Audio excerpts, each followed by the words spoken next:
¿Está cambiando la escena ideológico-política en Argentina? Las elecciones de la semana pasada, las PASO, y el porcentaje muy significativo que tuvo Javier Milei, ese 15%, en las elecciones de la ciudad de Buenos Aires, en las PASO porteñas, instalan la pregunta: ¿el liberalismo ha dejado de ser propiedad de una derecha minoritaria y empieza como sentido común a expandirse en la Argentina? ¿Liberal es necesariamente alguien de derecha? ¿Liberal, libertario, anarcocapitalista son la misma cosa? ¿Está en riesgo la justicia social y la igualdad y la equidad por el avance de estas ideas? De eso vamos a hablar hoy, no con un argentino, sino con un chileno que representa en Chile a ese ideario de una manera muy clara. En Chile, un país de modelo liberal, neoliberal, capitalismo de mercado, también hackeado por esta reforma constitucional que está atravesando Chile. Y además, un chileno de influencia global fue elegido por el ranking de la Johns Hopkins University como uno de los pensadores influyentes en Twitter, no solo desbordando las fronteras de Chile, en América Latina y en el mundo hispanohablante, junto con también Javier Milei y Paul Krugman, de los economistas que más influyen en ese mundo paralelo de Twitter. Me refiero a Axel Kaiser. Muchísimas gracias, Axel, por estar hoy en la repregunta. Encantado, muchas gracias por la invitación.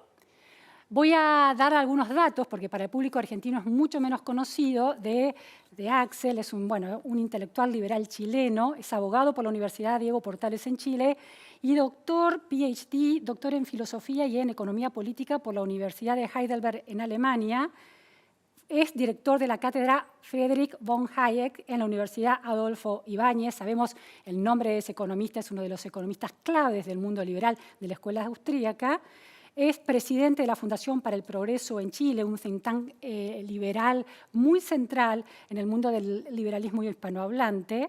Fue miembro de la Sociedad Montpellier, que es la sociedad fundada por Hayek en 1947, que sigue agrupando al liberalismo global. Es columnista, es autor de varios libros muy interesantes. El último es Reflexiones sobre la Constitución, sobre la cuestión constitucional, junto con Hernán Biuji, otro chileno que fue ministro de Economía, si no me equivoco, del gobierno de Pinochet, también un defensor de estas ideas de libre mercado en Chile, y ha escrito otros libros interesantes en este campo: La Neoinquisición, El Papa y el Capitalismo, La Fatal Ignorancia, entre otros. Queremos entender, Axel, un poco guiados por tu conocimiento de este campo de la escuela austríaca y del liberalismo en general, las ideas que están circulando en Argentina. Javier Milei suele citar nombres de economistas de la escuela austríaca que empiezan a resonar en la conversación diaria sin saber del todo qué significan.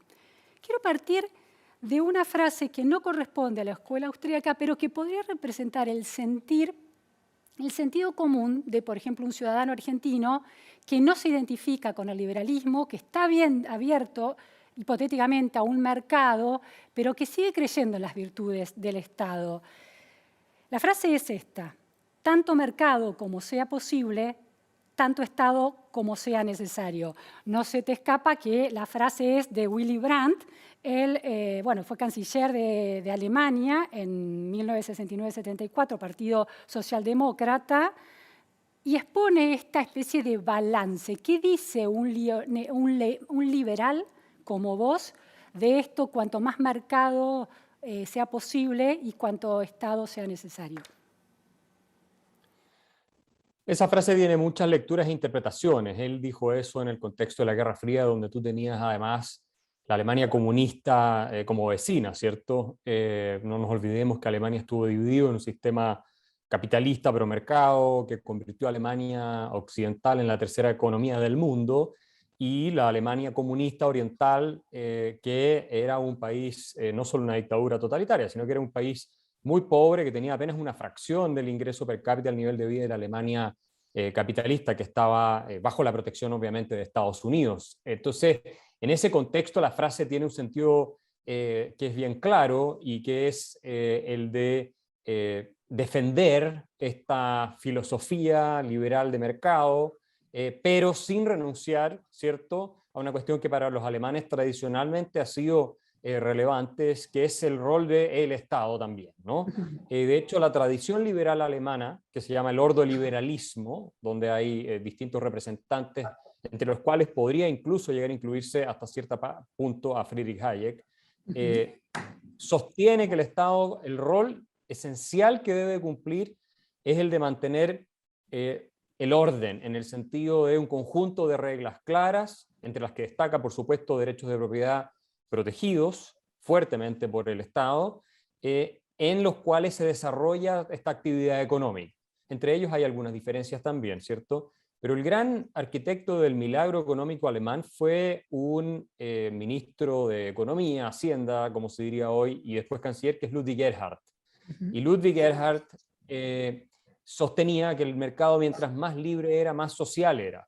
Ahora, Erhard creía también, por cierto, en que el Estado tenía que cumplir un rol en, como digo, garantizar estos derechos fundamentales de las personas, el derecho de propiedad, mantener un esquema monetario estable, es decir, que no haya inflación, que sea un sistema en que el Estado no utiliza al Banco Central para financiar sus gastos, porque esto lo hicieron todos los regímenes anteriores, obviamente la Alemania nazi, incluso la República de Weimar, de manera descontrolada, y también un cierto rol redistributivo del Estado, ¿no? No nos olvidemos que Erhard era muy amigo de Hayek, se conocían bien, y también había sido fue miembro de la Sociedad Montpellier, Ludwig Erhard. Claro. Y por lo tanto su filosofía era muy liberal, ¿no? En ese sentido. Y siempre fue una persona, para terminar este punto, que rechazó el Estado benefactor. Ludwig Erhard nunca pensó que el Estado tenía que seguir el camino de la redistribución masiva y garantizarle derechos sociales a todo el mundo, porque él veía en eso el origen del desastre que había llevado a los nazis al poder. Y de hecho los nazis, los nacionalsocialistas alemanes, utilizaron esa estrategia de darle derechos sociales gratuitos a todo el mundo para comprar en parte el apoyo del pueblo alemán. Y eso fue algo que para Erhard dejaba muy tristes lecciones.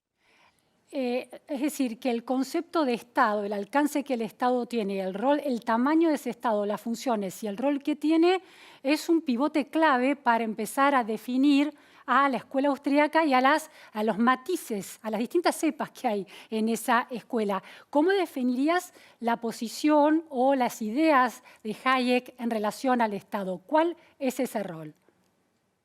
Sí, efectivamente hay posturas distintas dentro de la Escuela Austríaca de Economía, es importante decir eso. Por ejemplo, Murray Rothbard o Jesús Huerta de Soto, otras figuras son más bien anarcocapitalistas, creen que el Estado no es necesario y tendría que desaparecer porque privadamente se pueden conseguir los mismos resultados que con una entidad, un grupo de personas que controla el monopolio de la violencia física, que vendría siendo el Estado. Por otra parte están personajes como Friedrich Hayek, que fue el único de todos ellos que ganó el Premio Nobel de Economía, y él sí cree, como un liberal clásico, esto es propio de la tradición liberal clásica, que el Estado cumple un rol central en el sentido de que la pregunta que tiene que resolver el ser humano para poder convivir es cómo conducirnos pacíficamente, cómo evitar la violencia de unos grupos contra otros, ¿cierto? Y eso en el mundo moderno, dice Hayek, lo resuelve el Estado monopolizando la violencia considerada legítima, ¿verdad? Entonces, el Estado es el único que puede legítimamente ejercer la violencia, salvo en las circunstancias que el mismo Estado permite a los ciudadanos ejercerla, por ejemplo, legítima defensa, ¿verdad? Entonces, con eso resolvemos el problema este que caracterizó a la historia humana por toda la vida, ¿no es cierto?, de las tribus que saqueaban, a los grupos que asaltaban a los otros para robarle lo que tenían, su producción o lo que fuere. ¿Cómo resolvemos ese problema? Entonces, el Estado. Pero al mismo tiempo, dice Hayek, el Estado puede ser la amenaza más importante para la libertad y para los derechos fundamentales, ¿verdad? Eso lo vimos en la Alemania nazi, lo vimos con la Unión Soviética, se ha visto con regímenes anteriores, monarquías absolutas y en fin. Y por lo tanto el Estado tiene que tener un poder sustancialmente limitado. Y ese es el rol del liberalismo. Hayek sostiene que el liberalismo es una doctrina sobre los límites del poder.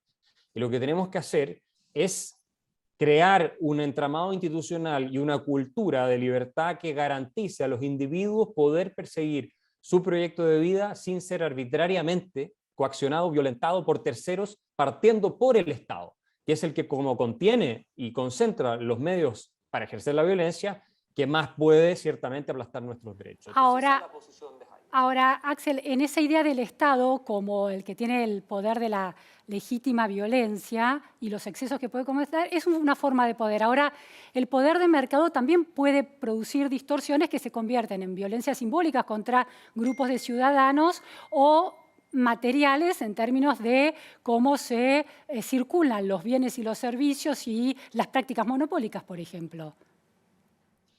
Claro, es que hay que distinguir dos definiciones. El Estado es el grupo de personas que tenta el monopolio, la violencia, considerada legítima. No quiere decir que sea legítima desde el punto de vista moral o filosófico. Puede serlo como puede no serlo, ¿cierto? El Estado de la Alemania nazi tenía el monopolio de la violencia, que no era legítima desde el punto de vista moral, pero sí era considerada legítima socialmente. Este es un análisis sociológico, ¿ok? Sí. Y otra cosa es el mercado. El mercado somos todos nosotros, las personas comunes y corrientes, interactuando libremente de acuerdo a nuestras preferencias, decidiendo qué compramos, qué vendemos, en qué trabajamos, qué emprendemos. Ahora, no creen los teóricos liberales en general en que el mercado tenga poder en el sentido del Estado. El mercado no puede obligar a nadie a hacer una cosa en primer lugar, porque si es libre, tú tienes una atomización enorme que permite competencia que te libra, ¿cierto?, de cualquier tipo de coerción. Esto lo dice Milton Friedman, que es cercano a toda esta tradición de pensamiento, sí, o parte de esta tradición de pensamiento liberal, y tiene razón. En cambio, el Estado puede coaccionarte porque no hay una alternativa. El funcionario público de menor jerarquía no te da un papel que tú necesitas y ya no puedes hacer absolutamente nada. No puedes salir del país, no puedes casarte, no puedes abrir tu negocio, no puedes vender, no puedes inscribirte en una universidad. Eso, el mercado no tiene ese tipo de poder. Pero la cartelización, por ejemplo, otro tipo de poder, pero es un poder, la cartelización de precios, por ejemplo, el hecho de que empresas se pongan de acuerdo en relación a un precio mínimo y máximo de los productos y los consumidores pierdan libertad a la hora de elegir. ¿No es un tipo de poder? Eso ocurre y efectivamente es un problema, pero sobre todo, ¿no es cierto? Esto también lo explica von Hayek, porque las regulaciones estatales hacen imposible la competencia. Si yo tengo un productor, digamos, de ropa o dos productores de ropa en un país y yo le cierro la competencia internacional porque protejo la industria nacional, lo que estoy haciéndole a ellos es dándole una posición casi monopólica, oligopólica, donde van a poder cargar los precios que ellos quieran por la ropa que están vendiendo, ¿cierto? O casi los precios que ellos quieran, o mucho más altos que si tú permitieras importar ropa de Asia, de China, de India, de Europa, de todas partes. Y ese es un problema que se produce efectivamente. No nos olvidemos que los liberales somos muy escépticos de las buenas intenciones de los grupos empresariales. Los liberales de Adam Smith y mucho antes incluso en adelante entendemos que los seres humanos buscan su propio interés, lo hace la gente en el Estado, pero también la hacen las personas que tienen poder económico, por llamarlo poder, porque en realidad es posición económica. Entonces ellos que buscan hacer lobby, coludirse con los políticos de turno para que saquen serie de regulaciones que los benefician a ellos. Y contra eso escribe Adam Smith La riqueza de las naciones, que es una de las grandes influencias en Hayek y en todos los pensadores liberales que siguieron, ¿cierto? Entonces, efectivamente, no estamos hablando de ángeles ni de santos. Entonces, ¿cuál es el arreglo social que va a impedir que abusen, porque eso sí pueden hacerlo, de una posición protegida? Bueno, que haya la mayor cantidad de libertad de mercado, es decir, que puedan entrar con la mayor facilidad posible personas a competirle, de modo que si están cargando precios muy altos, tú puedas bajar los precios. Y eso no solamente con emprendimiento que se puede producir en tu país, sino también con libertad de importación. O sea, el libre comercio es una de las grandes banderas que defendemos los liberales porque creemos que eso obliga a nuestras empresas en nuestros países a bajar sus precios, a ser más eficientes y a beneficiarnos a todos nosotros y a no poder coludirse con el poder político para intercambiarse beneficios entre ellos. Es decir, que si el Estado tiene un rol virtuoso dentro de una sociedad definida como liberal, es aquel de custodiar la libertad en las transacciones de todo tipo entre los individuos de esa sociedad. Claro, esa es la idea, que el Estado tenga el rol de proteger nuestros derechos fundamentales, en el caso del mercado del derecho de propiedad, que haya reglas muy simples y muy claras, que haya sanciones a la gente que las rompe, por supuesto, también, y que por lo demás el juego sea libre para que todos podamos competir tal como es en el fútbol, donde tienes un conjunto de reglas que se aplican para todos y un árbitro que las aplica, ¿cierto? Y que ganen los mejores, llegan más arriba, los que no son tan buenos, pero al final todos se benefician de un buen espectáculo. Ese es el punto. Y también, y esto lo dicen algunos liberales como Hayek, el Estado puede cumplir un rol de apoyo focalizado a las personas que en este proceso de mercado que permite la creación de riqueza y que los países salgan adelante y la pobreza se termine por derrotar, no quedan dentro del proceso, sino que quedan fuera. Entonces, Es muy interesante ese punto, Axel, porque una de las discusiones que se hace en Argentina, sobre todo, asocia al liberalismo con una pérdida de sensibilidad social a aquellos que han quedado marginados de la vida social y económico, ¿no? En la línea de la pobreza o por debajo de la línea de la pobreza. Es decir, lo que estás planteando es que Hayek, un representante cabal de la escuela austríaca, también contempla a la justicia social y a la reparación de la justicia social como una meta del Estado de esa sociedad liberal. no, la justicia social como concepto es rechazada por todos los liberales porque la explicación es bien simple. Son los resultados que se siguen de las decisiones libres y voluntarias de las personas no son injustos. No es injusto que Messi sea el mejor jugador del mundo y gane el dinero que gana. Eso no es injusto. Eso está perfecto desde el punto de vista nuestro y de hecho lo hace porque crea mucho más valor que otros futbolistas. No es injusto que una persona que inventa una gran empresa como puede ser Mercado Libre se haga rica en el proceso porque enriqueció mucho más a todos los demás que lo que se enriqueció a sí misma, y hay varios estudios que lo muestran. Entonces, la justicia social como criterio para sostener que la desigualdad derivada del mercado, que es un fenómeno espontáneo, que nadie decide el resultado final del mercado, a diferencia de si el Estado interviene, el Estado dice que son los políticos, a ti te toca esto, a esto otro, eso puede ser injusto, porque hay una voluntad central que determina cuánto le toca a cada quien. Pero el mercado, al ser un juego de libertades individuales donde nosotros decidimos beneficiar al que queremos beneficiar, si Messi gana lo que gana es porque los fans lo celebran y lo siguen y eso es lo que le paga el sueldo. Bueno, eso no es entonces injusto, no existe la idea de injusticia social desde ese punto de vista. Sin embargo, hay en ciertos pensadores, Hayek es uno de ellos y depende también porque hay modificación en su pensamiento a través de su vida, pero una aceptación, y Friedman también lo decía, de que el Estado puede cumplir un rol de redistribución, no por razones de justicia, por razones más bien de utilidad social, si uno quiere, y uno podría incluso ir más allá de beneficio general de la comunidad, en que personas que están fuera, ¿cierto?, de este proceso de producción, que en general son mínimos de este proceso de progreso, tengan una cierta ayuda, pero no haciéndolos dependientes del Estado, y no a través de los llamados derechos sociales, sino que es gasto muy focalizado en ayudas muy específicas y que son básicamente un mínimo. Ahora, eso... El cual nadie debería caer, pero nunca como para romper los incentivos para que la gente trabaje por sí misma. Eso no puede pasar. Axel, pero eso entonces es una cuestión de narrativa sobre una acción específica de política pública. Quiero decir, un socialdemócrata o alguien que cree en la justicia social dirá que se cuida de aquellos que han quedado marginados y se intenta contribuir a reparar y digamos, a colaborar en la reparación de su propia posición con políticas públicas por la justicia social, y un liberal diría que es porque le conviene al movimiento general de una sociedad libre de libre mercado. Pero el efecto es más, pero el efecto es el mismo. Se podría ver así, pero es mucho más profunda que esa la diferencia, porque cuando uno afirma que hay un problema de justicia social, lo que se te convierte en el fenómeno que debes corregir es la desigualdad derivada del mercado en sí misma. Y por lo tanto, la intervención que tú realizas en función del argumento de la justicia social no tiene fin. Tú siempre puedes seguir incrementando el rol del Estado en la economía y el rol de la intervención redistributiva del poder político, con todos los problemas que eso además tiene, para lograr más justicia social. La justicia social es un mantra que no es alcanzable.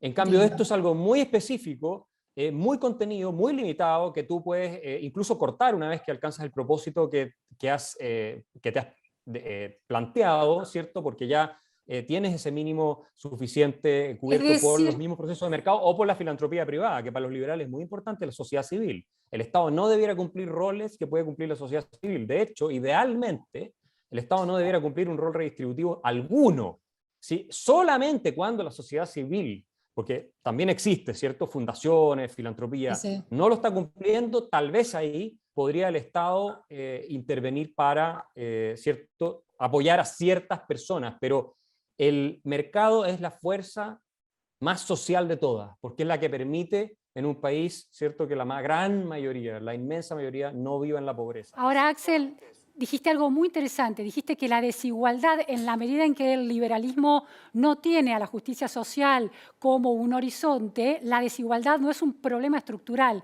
para el liberalismo. Puede convivir con eso.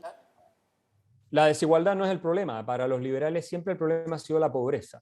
que haya gente que no tiene lo suficiente para tener una vida de acuerdo a ciertos estándares. Ese es el problema para los liberales, que creemos riqueza. Nunca ha sido la desigualdad, y no nos parece ni un problema moral, ni un problema tampoco desde el punto de vista filosófico, porque es lo mismo, vuelvo al ejemplo del fútbol. ¿Por qué va a ser injusto o inmoral que haya jugadores de fútbol que les va mucho mejor que a otros? Es lo mismo que ocurre en el mercado. Hay muchos jugadores de fútbol o personas que quisieran llegar a ser jugadores de fútbol profesional y jugar en el Barcelona y no pueden porque no les da las capacidades, no entrenaron lo suficiente, no tienen el talento, la razón que sea. Eso no significa que van a ser más infelices, que van a ser más amargados, que Ahora, Axel, si nosotros queremos garantizarle, y termino con esto, a todo el mundo la posibilidad de llegar al Barcelona, tú lo que haces con eso es destruir el equipo, destruir la calidad del fútbol, destruir todo el proceso, arruinarle el espectáculo a los fans y por lo tanto también exterminar las posibilidades de que gente como Messi llegue a ser descubierta en este proceso de competencia donde nadie está tratando de igualar a unos con otros. ahora, Axel, ahí se impone una pregunta. Es cierto que no es un derecho ser un jugador estrella del Barcelona, pero sí es un derecho poder levantarse de una cama, tener la energía suficiente como para ir al potrero si es un niño, es decir, estar bien alimentado. ¿Cómo se garantizan entonces los derechos básicos y ya no los talentos excepcionales en una sociedad si el Estado no balancea estas cuestiones con el principio de una justicia redistributiva y la garantía de derechos universales básicos para la niñez, por ejemplo, que si no se garantizan, ese camino hacia el Barcelona está vedado no por la justicia del mercado, sino por la injusticia de la cuna, del origen? No, es que no es injusto nacer pobre. Esa es una confusión de los términos. Hay que ser muy riguroso con los conceptos. A ver. Que algo sea emocionalmente indeseable no lo hace injusto. Si yo nazco, por ejemplo, con una enfermedad congénita, eso tampoco es injusto. Eso puede ser peor que ser pobre en algunos casos. Eso es una cuestión que uno podría decir es mala suerte y no es deseable. Claramente no es deseable y hay que ver cómo mejorarlo. Pero si fuera injusto, tendríamos que decir que alguien es responsable de esa injusticia, alguien en específico, y por lo tanto culparlo a esa persona y obligar a reparar ese daño. Ahora, yendo al corazón de esa pregunta, ¿cómo lo han hecho todos los países ricos donde no hay pobreza hoy en día? No lo han hecho con redistribución estatal. Los niños no pasan hambre en Suiza no porque el Estado les esté dando una colación todos los días. Los niños no pasan hambre porque es un país riquísimo que con su crecimiento económico y estando tercero o cuarto en el ranking de libertad económica del mundo, ha logrado acumular el capital suficiente para que a nadie le falte absolutamente nada. A diferencia de nuestros países en América Latina, que estamos todos, casi todos, de la medianía de la tabla de libertad económica hacia abajo, donde los políticos viven prometiendo que van a sacar a la gente adelante regalándoles dinero y cosas, y seguimos en la miseria. Y en eso Javier Milei tiene toda la razón. Argentina es un buen ejemplo. Llevan cuántas décadas hablando de justicia social y hay un 50% de pobreza. En Suiza casi no se habla si uno lo compara con nuestros países de justicia social. Por supuesto, el concepto existe, se discute, pero no al nivel nuestro. Entonces, lo que nos permite salir de la pobreza, esto va a sonar un poco obvio, es la creación de riqueza. La miseria es la situación natural del ser humano. 200 años atrás, antes de la Revolución Industrial, todos vivíamos en un 99% con menos de 2, 3 dólares por día. En Europa, en Noruega tenía en 1850 ingresos parecido al de Bangladesh de hoy, incluso más bajo. Eso eran los países más ricos de hoy, antes, hace 150, 200 años atrás. Y todo eso cambió gracias, y esto lo explica Dietrich McCloskey, que también es cercana a la escuela austríaca, gracias a la revolución industrial que permitió esta innovación que aumentó la productividad en un marco de instituciones liberales. Si eso es lo que permite que los países salgan adelante. Y Argentina es el mejor ejemplo. Vean ustedes los datos de Argentina desde 1870 hasta 1914, y con la constitución de Alberdi y con las instituciones liberales fueron uno de los 10 países más ricos del mundo. Ahora, Axel, la idea de que la existencia de muchos ricos no es la causa de la existencia de la pobreza, no demanda preguntas como, bueno, si esos ricos no ponen en circulación su capital para producir riqueza, para producir empleo y valor agregado, están contribuyendo también a la consolidación y a la creación de pobreza. A ver, la existencia de unos pocos ricos puede deberse en parte a la existencia de muchos pobres, si es que esos ricos, como ocurre en América Latina, viven en un sistema donde no hay realmente libertad económica, no hay libre mercado, están protegidas por los políticos que tienen metidos en el bolsillo, hay protección a la industria nacional, hay impuestos que son imposibles para los que están intentando competir, no hay cierta importación desde el extranjero y cosas de ese estilo. Ahí tú tienes un sistema más bien corporativista, fascista, si tú quieres, en el cual unas pocas élites están llenando los bolsillos mercantilistas a expensas del resto en parte, ¿cierto? Pero si tú tienes una economía libre o muy libre, nunca existe nada perfecto. La única manera de hacerte rico es sirviendo a los otros y creando bienes de valor que otros valoran, porque de lo contrario nadie te va a comprar lo que tú estás vendiendo. Entonces, y tú compras algo en la medida en que eso que compras lo valoras más o igual que lo que pagas por eso que estás comprando. De lo contrario no lo comprarías. Entonces, la clave de la generación de riqueza es servir al prójimo. En eso Ludwig von Mises tenía toda la razón. Si tú no sirves al prójimo de manera eficiente, ofreciéndole cada vez mejores cosas a menores precios, en un proceso de competencia, porque si no lo haces te come la competencia, entonces no te puedes hacer rico. Bill Gates no se hizo rico por haberle pegado un zarpazo y haberle quitado toda esa riqueza a la gente. De hecho, la fortuna de Bill Gates se calcula, todo Microsoft y todo eso, en menos de un 2% de la riqueza que él creó para todos los demás. Todos nosotros somos más ricos gracias a gente así, a estos innovadores. Entonces hay que tener cuidado, porque mientras más ricos tenga un país y más ricos sean, mejor para ese país. Más ricos vamos a ser todos los que no somos ricos. Porque a nosotros nos conviene que existan los Bill Gates. Es como decir que a Estados Unidos se le ocurriera una ley para expulsar a todos sus innovadores de Silicon Valley. Salgan de este país porque ustedes aumentan mucho la desigualdad. Porque la desigualdad ya está concentrada ahí, en esa gente. Sí. Entonces, Mark Zuckerberg te vas, los herederos Steve Jobs se van, Bill Gates se va, Peter Thiel se va, todos se van. ¿Cómo va a ser eso bueno para Estados Unidos? Por supuesto, la sociedad sería más igualitaria, pero sería infinitas veces más pobre. Y eso es lo que nosotros tenemos que tener cuidado. Por perseguir esta idea de igualdad podemos terminar destruyendo, esto lo dice von Hayek, el proceso que permite la creación de riqueza para todos y nos permite que todos salgamos adelante. Tengo preguntas finales, lo quiero llevar a cuestiones más coyunturales de Chile.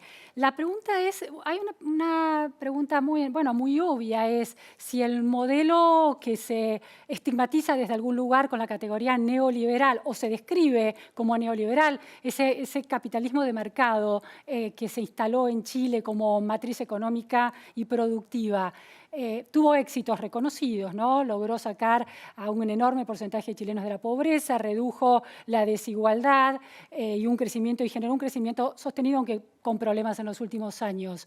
¿Por qué la sociedad está rechazando ese modelo? Mira, efectivamente, como bien tú dices, este sistema se introduce, nos convierte en el país más próspero de América Latina en todos los indicadores, desarrollo humano, ingreso per cápita, el que sea. Pero en Chile se instaló ideológicamente el discurso de que este sistema era tremendamente injusto, desigual desde cierta izquierda, pero después lo asumieron este discurso como propios sectores de centro-izquierda que mantuvieron este modelo en democracia más tiempo que lo que estuvo bajo el régimen autoritario. No nos olvidemos que este sistema lleva más tiempo en democracia, está súper legitimado en ese sentido, y después se lo empezó a comprar este discurso la misma derecha y la centro-derecha en Chile. Entonces, este discurso antimodelo capitalista, de alguna manera. Este discurso antimodelo que le llaman neoliberal, pero en realidad es liberal, es el mismo modelo que tiene Suecia.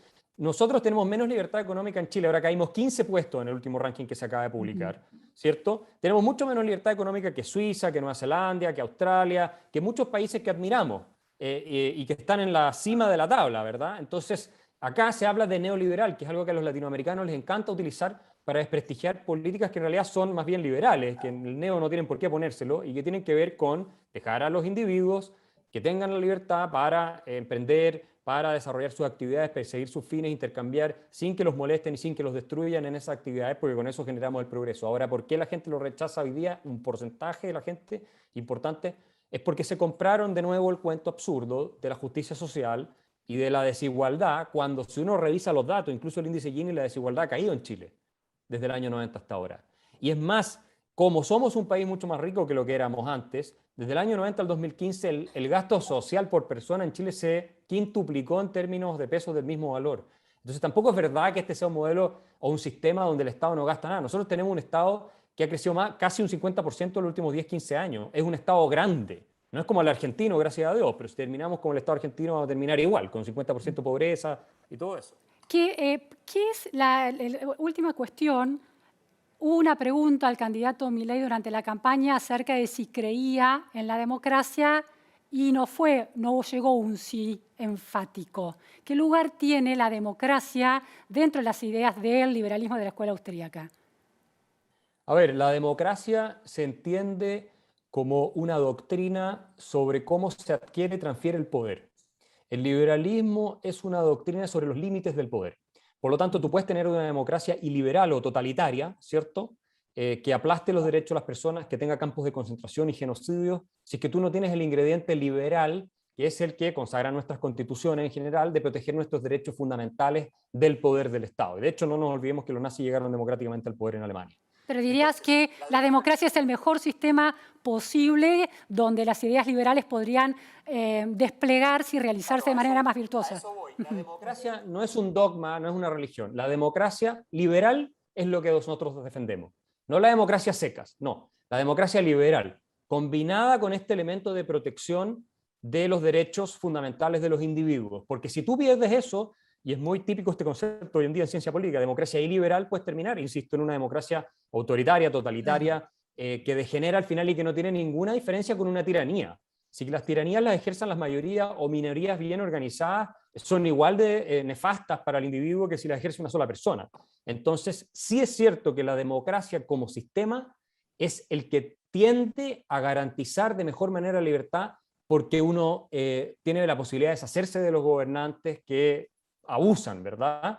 Y en ese sentido, los liberales defendemos la democracia, pero porque instrumentalmente es muy eficaz, pero no es un compromiso dogmático, entendiendo que la democracia siempre va a garantizar la libertad, porque no es así, los ejemplos históricos lo prueban, ¿verdad? Entonces, lo que sí defendemos es el liberalismo. Entonces, la mejor combinación es democracia con liberalismo. Si tenemos las dos cosas, estamos en la mejor constelación, ¿no es cierto?, posible. Axel, te planteo la última pregunta, ahora sí, que es una pregunta con la que insisto cada vez que entrevisto a un representante del ideario liberal, que a mí me parece, por lo menos en Argentina, una gran contradicción, que es la contradicción entre el liberalismo económico, pero el conservadurismo o ideas retrógradas en relación a derechos sociales, como por ejemplo la legalización del aborto. Una mirada liberal desde tu perspectiva sobre el derecho de las mujeres a tomar una decisión sobre sus cuerpos, ¿es parte del ideario liberal? Bueno, yo en eso tengo diferencias con muchos liberales. Por ejemplo, soy partidario de despenalizar el aborto. ¿Y de legalizarlo también? De despenalizarlo, sí. Legalizarlo como ya subsidiarlo desde el Estado, no, eso no. Yo no soy Si no fuera pagado por el Estado, pero las mujeres pudieran decidir hacerlo de manera privada, ¿estarías de acuerdo? Yo me refiero a no penalizar con cárcel o con algún tipo de sanción desde el poder del Estado, que como dijimos tiene el monopolio de la violencia, a las mujeres que toman esa decisión, pero dentro de cierto periodo de tiempo. O sea, porque esa es una discusión, no puede ser a los 9 meses, ¿cierto? Sí. Ahora, yo entiendo el argumento de los liberales, que en eso tienen una posición más conservadora, porque y esto no se puede zanjar, no hay una respuesta definitiva. ¿Cuándo empieza la vida humana? Es una cuestión que se puede discutir eternamente. Entonces, para quienes creen que es en la concepción, por supuesto, a mí me parece una posición poco razonable, tengo que decir. Pero entiendo la lógica, por supuesto que no puedes legalizarlo ni despenalizarlo, bajo ninguna circunstancia, porque estaría exterminando a un ser humano. Y evidentemente los liberales creemos que tú puedes ejercer una libertad, pero tu libertad jamás puede destruir el derecho a la vida, el derecho a la libertad de un tercero, aun cuando sea tu hijo, aun cuando lo tenga en tu vientre, tú no puedes hacer eso. Entonces, pero en la medida en que hay creencias que compiten, Axel, en la medida en que hay creencias que compiten en torno a cuando empieza la vida humana, una decisión liberal no debería respetar esas creencias, y aquel que cree que hay vida humana no procederá con esa decisión, y aquel o aquella que cree que no hay vida humana procederá, y una decisión liberal debe proteger esa libertad de decisión. Tú tienes que protegerla, me parece a mí, hasta cierto punto, no a los 9 meses, no a los 8 meses, pero tienes que protegerla hasta cierto punto. Y básicamente la pregunta que los liberales tenemos que formularnos, y por eso yo llego a la conclusión en este sentido más de libertad, es cuándo se justifica el uso de la violencia estatal sobre una persona, ¿ya? Obviamente si yo voy y mato a una persona se justifica que me metan a la cárcel, ¿cierto? Si no es en defensa propia y todas esas cosas. Entonces, a una mujer que aborta, digamos a los 2 meses, se justifica que hay una sanción penal en contra de esa persona no teniendo claridad completa, y aquí viene el tema, de que dañó el derecho de un tercero, porque eso es algo que es discutible, ¿cierto? Claro. Y esa respuesta me parece a mí no es positiva en el sentido que sí hay que castigar. Yo creo que no hay que castigar. Eso voy. Ok. Ahora, ¿por qué? Porque el liberal busca proteger la libertad individual. Ujú. Ahora, claro, me pueden contestar, y por eso es tan complejo este asunto, bueno, ¿y cuándo pones el límite de hasta qué punto puedes o no puedes practicar esa acción donde ahí empieza un tercero o no empieza un tercero? Porque casi todos estamos de acuerdo que a los 8 o 9 meses sí hay un tercero que Sí, tiene que sí, ser por protegido, supuesto. ¿verdad? Sí, sí, sí. Entonces, esa es una respuesta que es imposible de dar con absoluta certidumbre, y por eso el tema del aborto me parece a mí que es tan complejo. Ahora, tampoco me parece razonable que una persona, digamos, se tomó la píldora el día después, una mujer, y como resultado tuvo una interrupción del embarazo, tú eso lo equipares con un asesinato de un niño de 1 año y por lo tanto le des el mismo castigo y la meta a la cárcel durante todos esos años. Ahí eso no es razonable, así de simple. Por Bien. muy lógica que pueda ser la argumentación, no me parece razonable, y por lo tanto creo que ahí el espíritu más liberal sería de precaución. Precaución. Interesante esa palabra. Muchísimas gracias. Muchísimas gracias, Axel Kaiser, por estas precisiones sobre un tema que se instala cada vez más en Argentina. Bueno, y cada vez que uno pasa una página, surge otra pregunta. Así que seguramente seguiremos conversando sobre esto. Muchas gracias. Encantado, muchas gracias.